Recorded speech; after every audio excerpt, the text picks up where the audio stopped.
চারিদিকে তো যুদ্ধ যুদ্ধ খেলা শুরু হয়ে গেছে। এদিকে রং খেলাও শুরু হতে যাচ্ছে।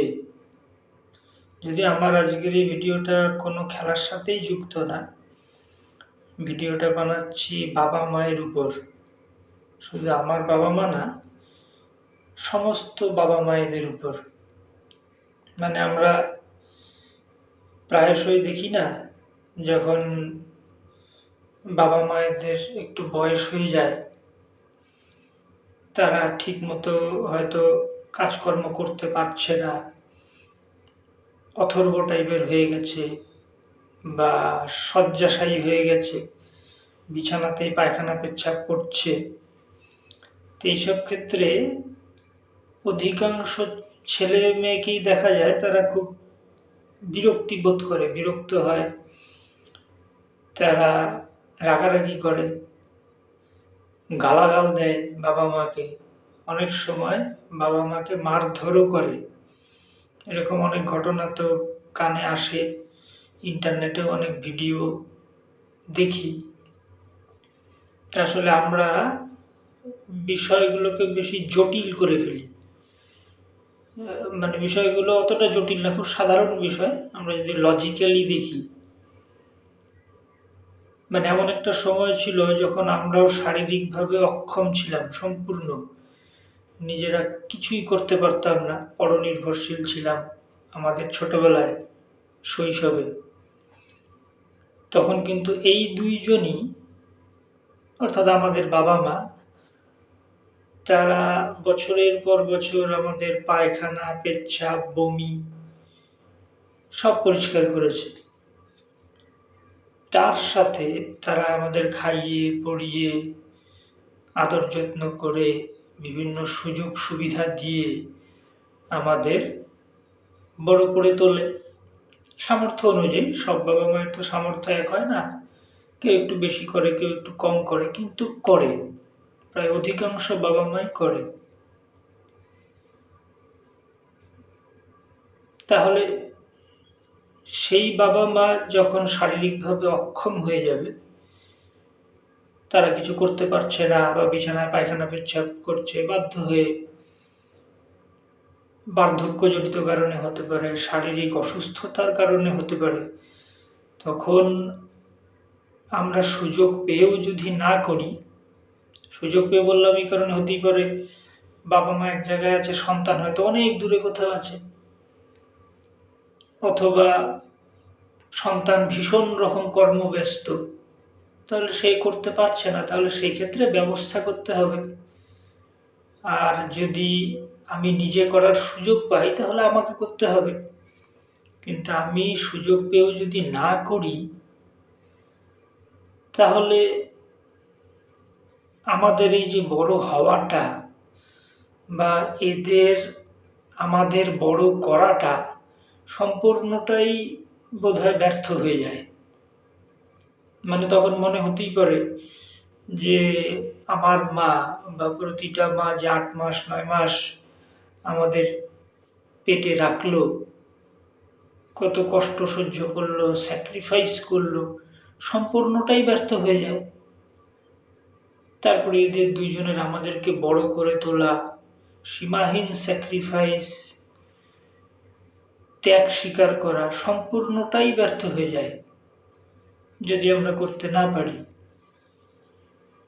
যেমন আমি আমার বাবা মার ক্ষেত্রে সুযোগ পেয়েছি করার।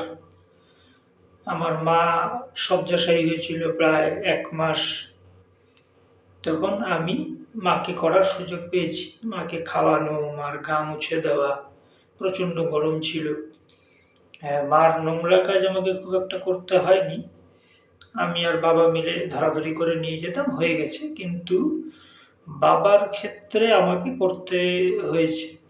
বাবা স্ট্রোকের পরে যখন ৩ মাস সম্পূর্ণ শয্যাশায়ী ছিল, প্যারালাইসিস হয়েছিল, প্যারালাইজড ছিল, বসতে পারতো না, কিছু করতে পারতো না, তখন ৩ মাস একটানা প্রতিদিন আমি করেছি, সুযোগ পেয়েছি করার। বাবাকে খাওয়ানো, বাবার পায়খানা, পেচ্ছাপ, সমস্ত কিছু। এরপরেও বাবা শয্যাশায়ী হয়েছে, আরও একবার দুবার কয়েকদিন করে, তখন আমি করার সুযোগ পেয়েছি। তো আমার কিন্তু এক ফোঁটাও বিরক্ত লাগেনি। এখন কেউ বলতেই পারে তাহলে কি আনন্দ লেগেছিল? আনন্দও লাগেনি। এটা তো সবাই জানে, পায়খানা পেচ্ছাপ পরিষ্কার করা তো আনন্দের কাজ না। কিন্তু বিরক্ত লাগেনি। বিরক্ত লাগেনি এই কারণে, প্রতি মুহূর্তে আমার মনে হতো যে এই দুইজনের আমার উপর যে পাহাড় প্রমাণ ঋণ, মানে প্রতিটা বাবা মায়েরই তার সন্তানের উপরে একটা পাহাড় প্রমাণ ঋণ থাকে। কিসের ঋণ? সন্তানকে বড় করতে গিয়ে প্রায় প্রতিটা বাবা মা যে সীমাহীন স্যাক্রিফাইস করে বা সীমাহীন সার্ভিস দেয় সারাটা জীবন, সেটা একটা পাহাড় প্রমাণ ঋণ। সেটা কখনো শোধ করা যায় না। একটুখানি হয়তো শোধ করা যায়, বাকিটা শোধ করা যায় না। তো প্রতি মুহূর্তেই আমার সেটা মনে হতো যে এদের যে পাহাড় প্রমাণ ঋণ আমার উপরে, সেটা একটু বোধহয় শোধ হচ্ছে। এরা যে সীমাহীন সার্ভিসটা দিয়েছে আমাকে বড় করতে গিয়ে, একটু বোধহয় আমি ফেরত দিচ্ছি, যার ফলে আমার কখনো বিরক্ত লাগেনি। তো আমার কিছু বন্ধু বান্ধবের মনে হয় যে আমার বোধহয় নরকে ঠাঁই হবে মারা যাবার পরে। মনে হয় এই কারণে, আমি তো ঠাকুর দেবতা কিছু মানি না, ঈশ্বর আল্লাহ বিশ্বাস করি না। আবার ধর্মীয় যে আচার আচরণ, পূজা অর্চনা, এইসবেও আমি বিশ্বাস করি না।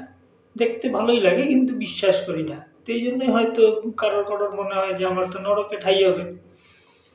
আমি তো আবার স্বর্গ নরকও বিশ্বাস করি না, পূর্বজন্ম পরজন্ম বিশ্বাস করি না। এই এক জ্বালা।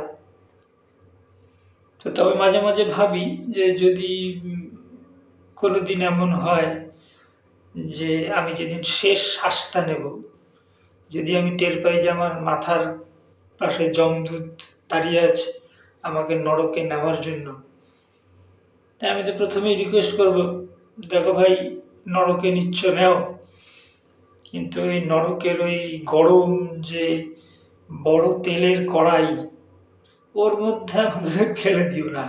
ও বড় জ্বালা। ওই জায়গাটা, শাস্তিটা আমাকে একটু কনসিডার করে দিও। কারণ একটু হলেও কিন্তু আমি আমার বাবা মায়ের ঋণ শোধ করেছি, একটুও।